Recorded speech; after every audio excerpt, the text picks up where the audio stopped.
effectivement, nous avions vu que l'économie sénégalaise était informelle à 96%.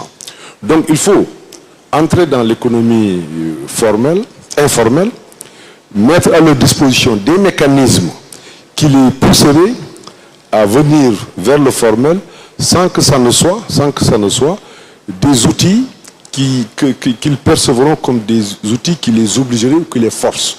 Je pense que quand on a 96% d'un pays qui est d'un côté, il faut bien faire attention.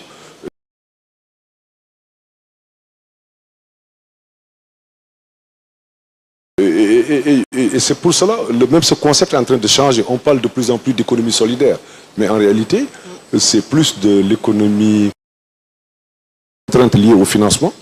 Je pense qu'il faut les aider sur le financement. Il y a des contraintes liées aux approvisionnements. Il faut peut-être les aider et les soutenir sur les approvisionnements. Aujourd'hui, vous, comme moi, consommateurs, nous avons beaucoup d'informations et nous souhaitons avoir en tout cas des produits ou des services de qualité.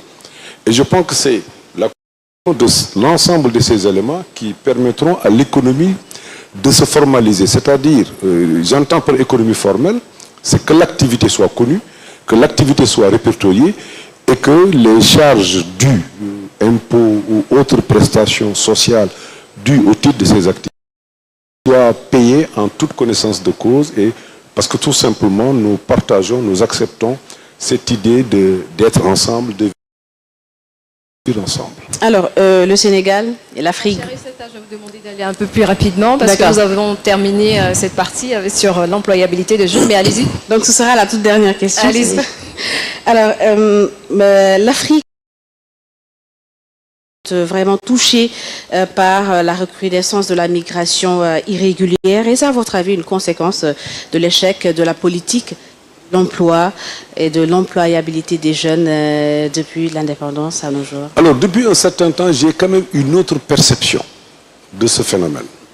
J'avoue que j'ai été beaucoup marqué, en tout cas, par les derniers voyages que j'ai fait à Saint-Louis quand il y a eu cette grande catastrophe. Alors, en interrogeant les survivants, j'ai vu que beaucoup n'étaient pas sénégalais. Ce n'est pas ce qui est important. Mais ça veut dire que c'est un phénomène international.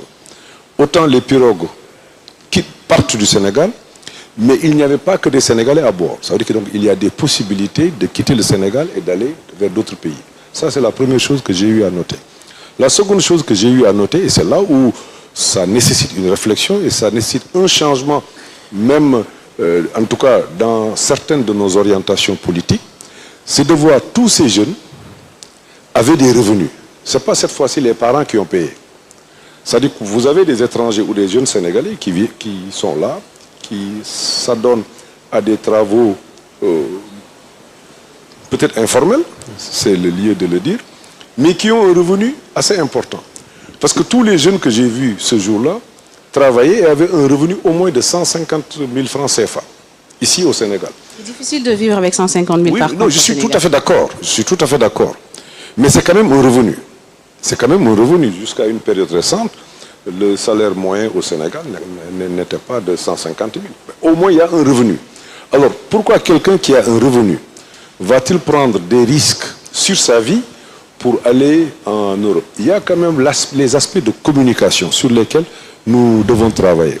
Mais au-delà de tout ça, il y a lieu de développer le partenariat entre l'Europe et les Amériques et le continent africain, parce que nos jeunes ont le sentiment qu'en Europe, il y a beaucoup plus de chances de réussite.